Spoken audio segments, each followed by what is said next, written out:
Hey everyone, it's Dr. Benavides or Dr. B. This is Social Work 502 Summer 1 of 2023 um, check-in video. So in this check-in video, I want to just touch on a few things. First of all, we are in week 3, which is focused on trauma-related, stressor-related, and anxiety disorders. So you'll be reading all about that this week. But before we do that, I want to just talk a little bit about your week 2 discussion posts and assignments. First, the Anita social work shared Anita case file. And I was really impressed with how well you all did in your assessment of Anita and, your ability to integrate what you have learned in other courses in Social Work 501, human behavior, as well as what you're gaining in this class and being able to, really go in depth in the DSM and integrate what you're learning there with the additional readings and videos and trying to synthesize all that together to try and have a better, more holistic understanding of Anita. One of the things that I really liked is that several of you mentioned, or several of you talked about in your posts about, I need more information. These are the things that I still need to know before I could even discuss if Anita has a substance abuse diagnosis. These are the things I need to know, that I need to ask to know if her son, Anthony, might have fetal alcohol syndrome. There's more things I need to know. And that's great, because that's the purpose of this, right? Somebody said that they had more questions and answers as they were doing this discussion post. And I was like, that's wonderful. And several of you, talked about that, need more information. That's great. That's what I wanted from this. It's really important that we understand that we should have more questions and answers as we're working with somebody. This is complex issues. And we want to make sure that we're not rushing into diagnoses. And even though, we're talking about this in relation to the DSM-5 TR, which is where we are right now.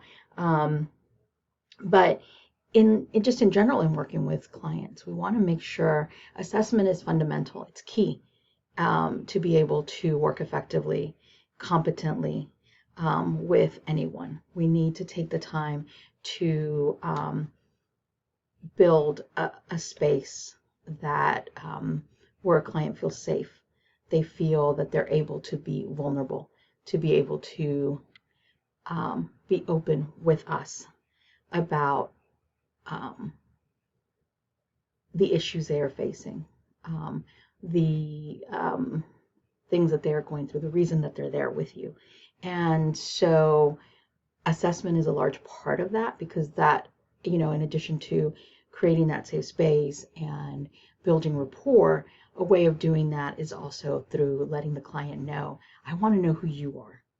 I want to know you, your point of view. You're the expert here. And so that's really important. As social workers, we don't really have an opportunity so much in a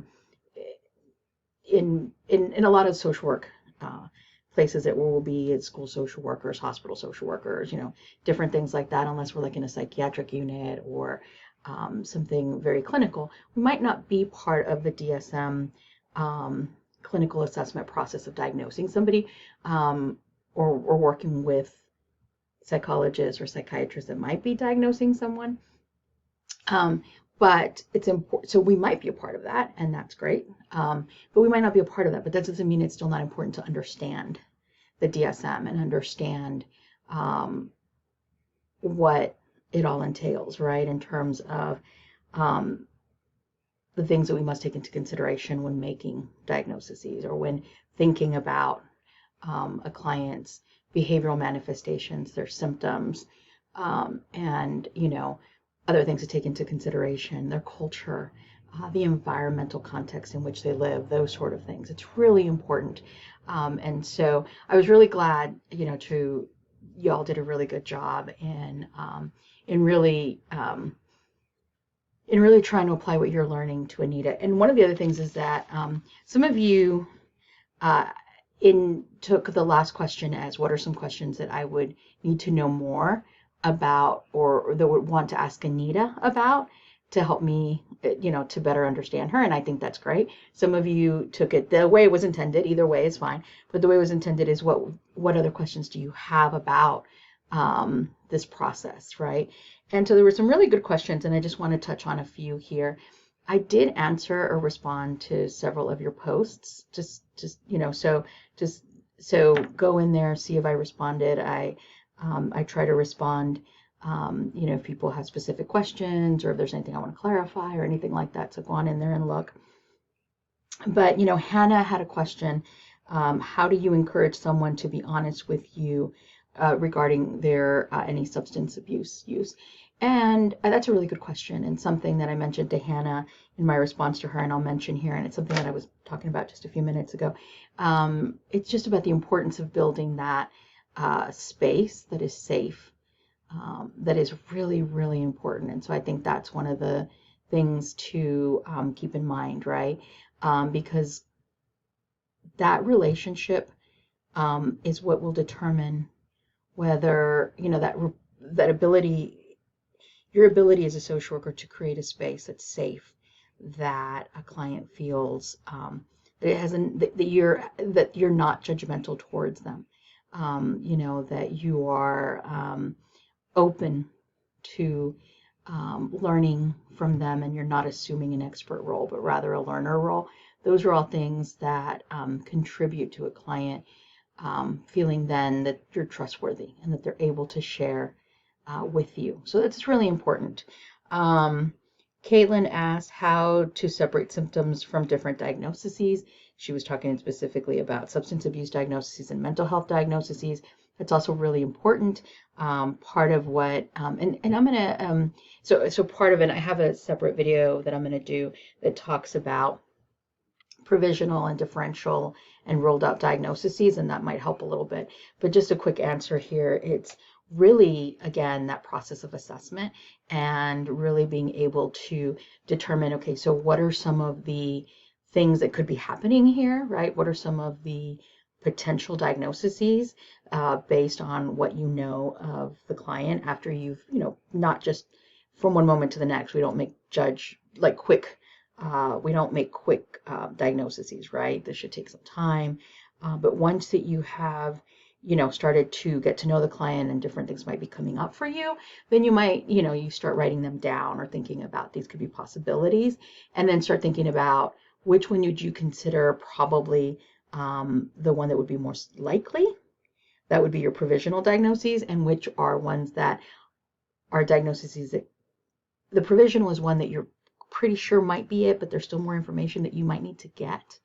Whereas your differential, or they're very close, and you need to make sure you rule them out in order to really safely say that your provisional diagnosis will then be your principal diagnosis, right? So it's a process of not just saying this is what I think it is and this is it, without really looking at other things, at other potential diagnoses. So that's where your differential diagnoses come in, right? So you make a list. This one's the one that's closest, but I still need more information. And that part of that more information that you need is to make sure that you're ruling out potential other diagnoses, which would be known as the differential diagnoses.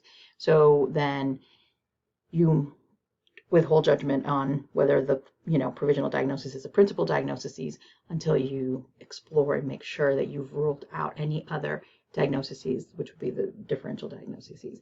And you talk about which ones you've ruled out. And then, you would take, and it's not just working with, it's talking with the client, but it's also talking to additional sources, family members, friends, medical doctors that they've worked with, and then unlike the DSM before, where there was different axes in DSM-5 and DSM-5 TR, really what we have now is that they can be listed together. So substance abuse and any mental health there's not separate axes like there used to be, but rather you would just put the principal one first, and the principal one is going to be the one that you feel is most likely the one that's causing problems, that's causing the current situation that's brought the client to you. And I'm going to have a separate video on that you'll, a separate PowerPoint video. So hopefully that will expand on that. So really good job there. So if you'll remember for week 2, you were asked to meet with your group and your conditions presentation group and have a conversation on diagnostic systems. And so what you're being asked to do here then is to look at, like, recall the conversation you had with your group member or group members, and based on your conversation, answer the following question. What are the benefits and challenges of using the DSM-5, and use pages 5 and 6 of the Francis textbook for a foundation of your discussion? All right. The other discussion is the trauma and anxiety. After reading the materials for trauma and anxiety from the DSM, the Francis chapters, the trauma article, and the anxiety articles that are part of this week's readings, I answer the following questions. When do you think an anxiety that is experienced in everyday life becomes a disorder? Give an example of general anxiety that a person might experience on any given day. And what would be some challenges of assessing and diagnosing a person with both post-traumatic stress disorder and an anxiety disorder? In this, you are to follow up with at least one classmate. And as always, your initial post is due by Thursday, your response by Sunday, or no later than Sunday by 11:59 p.m. Eastern Standard Time. In your response to your colleague, what have you learned from your classmates' posts, and what can you add to their learning? Include references and citations to at least one of the articles or videos for this week, and what similarities and differences do you see among your classmates' posts? What did you learn that you could apply in practice? Okay. And the week 3 quiz is again on Anita. So here is the case example. Make sure that you use this particular case example. And what you're going to do is you're going to answer the following questions. You will use a Word document and upload that Word document as your quiz. You're going to review Anita's case and make a list of Anita's behavioral manifestation signs and symptoms. Okay. So you want to make sure that you're including everything that you believe could be any of the behavioral manifestation signs and symptoms. Anita's risk factors as well, provisional diagnoses, and consider Anita's possible provisional diagnoses in the trauma-related and stressor categories. Could be acute stress disorder, adjustment disorder, and post-traumatic stress disorder. Which of these diagnoses would you say is a provisional diagnosis and which could be eliminated? You want to also list all the DSM-5 criteria on focusing on PTSD. List all of the criteria A through H and identify Anita's behavioral manifestation signs and symptoms and risk factors that might be evidence of each of the DSM-5 criteria. So what I mean by this in this example, what you want to do in this case is you want to go, okay, PTSD, criterion A. This is the criterion, right? And this is how, and you don't have to list all the criterion. I have the DSM, but rather criterion A, this is how Anita fits into criteria A, because criteria A says this, and Anita has this, okay? And you do that for each of the criterion for PTSD, A through H, okay? So you want to make sure that you do that for PTSD, A through H.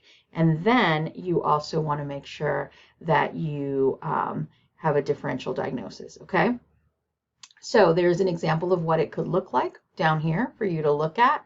That's just one example, but remember, this is a quiz, and it is, you must